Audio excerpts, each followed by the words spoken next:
So I've wanted to add a gimbal to my production lineup for some time, but I hadn't seen one that was really compact, lightweight, that could handle my camera setup without having some drawbacks. And it seems like new gimbals and new technologies coming out all the time, so it never really felt like the right time to commit. But when I saw the Weebill S, it looked like something that might finally fit the bill for me. So I reached out to Zhiyun and they were nice enough to send a unit out for review.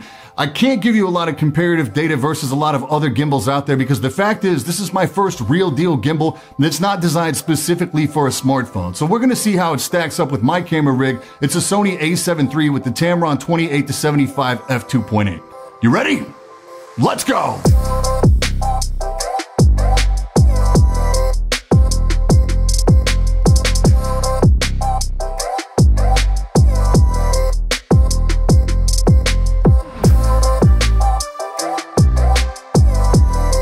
Yo, I'm Brian P. You're watching BadSeed Tech, and today we're checking out the Weebill S compact gimbal from Zhiyun?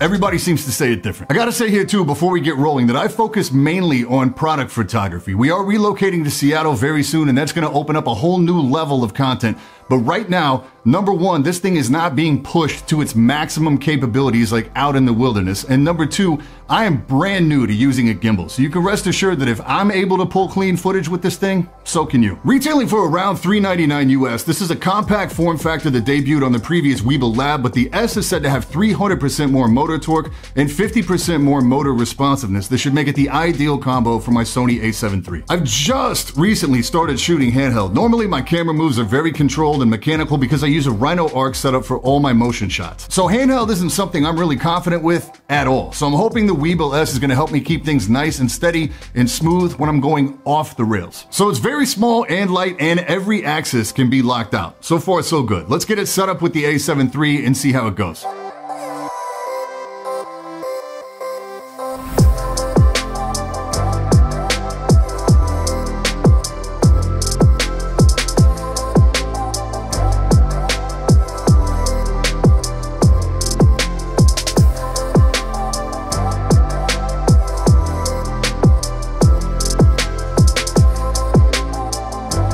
It actually balanced up really easy. Real time, that took me about 2 to 3 minutes all in. I opted not to use the riser plate here as the Tamron lines up pretty nice with the bottom of the camera. Then it was just as easy as dropping the Arca Swiss style plate right into the Manfrotto 501 style plate. I love this actually because both my Fluid Head and my Rhino Arc II both use 501 style plates. Nice. Once balanced, everything you need access to takes place on the unit itself via the jog dial. There is an app, of course, if you prefer, but with a lot of my gear already relying on an app, it can actually slow me down having to switch between just to adjust lighting or a slider or head position. It's got auto setup that assigns power to the motors based on your payload. In practice, I found this to be solid, but if you ever need to dial in any of the motors a little finer, you have the ability to do that here as well. The motors are strong enough to where you can adjust the zoom if need be, so balance to the midpoint if you're going to be shooting on a zoom. This will of course cause the motors to work harder, which will impact battery life. Out of the box, the batteries are rated at 14 hours. There are basically 6 different modes of operation here, nothing you really haven't seen before in terms of movements on gimbals.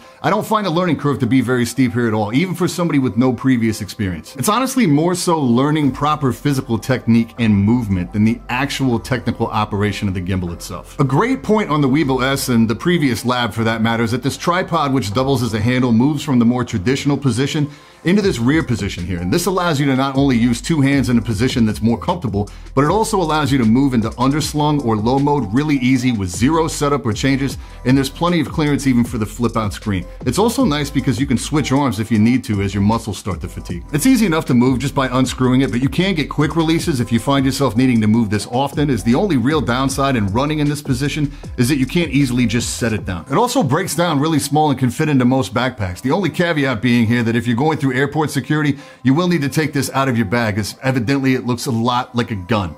Speaking from personal experience. There is a Rosette Mount on the handle if you'd like to use an external monitor. That's totally feasible, but Zhiyun has also released a transmitter module that allows you to send the image directly to your phone, so you can mount that there as well. The transmitter is available standalone or as part of the image transmission bundle. The biggest downside to purchasing as a standalone unit is that while both the transmitter and the basic gimbal include numerous cables, you're missing a specific cable to get this done. If you're running an a7 III, you're going to need a short micro HDMI to mini HDMI, and these aren't exactly all over the place. I got this one by Small HD from B&H, and it runs about 20 bucks. It's rough that this isn't included without buying the bundle, because you'll get this thing and not be able to use it for a few days unless you know ahead of time. Install on the transmitter is really straightforward. It basically just slides onto this mount and it lives right under the quick release plate. As far as the image quality goes, it's 1080p resolution, 30 frames per second, and the image quality is definitely usable as an external monitor, no sweat. The delay is perfectly acceptable too. I gotta say too, for being new technology, this whole system works a lot better than I expected it to. Good features in the app too, like histo, zebra, focus peaking, etc. You can also use the app and the internal gyro on your phone to control the phone,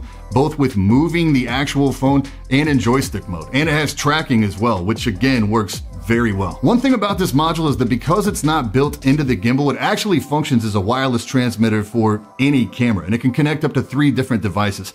If you're not crazy about transmitting to phones or iPad, they also have a receiver module available now that you can stream to any device, like a Ninja monitor. There's also a follow focus module, which I will probably add at some point. I know this technology improves all the time, so it always feels like a weird time to commit, but for me, this gimbal hits the mark. I'm not really sure what else I would really want feature-wise. It's worth pointing out here that there's no real like hard case or carrying case included with this, but as I said, the design makes it really easy to toss in a bag or even strap to the outside of a bag for quick access. The whole thing feels built really tough too, so I'm anxious to get this thing out in the elements and really see what it can do. So as a companion to my A7 III setup, it nails it. There's no issues with clearance for the eyepiece, the flip out screen, none of the arms obscure the view in any way, the memory card slots are still both accessible, it balances up fast, it gives you plenty of battery life for an all-day shoot, even if you're making the motors work harder than normal. If you're working with a smaller payload like an A6400 or something like that, you can probably still get away with going with the Weebill Lab and take advantage of the fact that the price has come down on that a little bit. But if you're even considering adding the image transmission at any point, I encourage you to just buy the entire bundle right off the bat. I love how you can get the camera off and back on quickly to change a battery or go handheld for a sec and then get it right back on without having to rebalance. So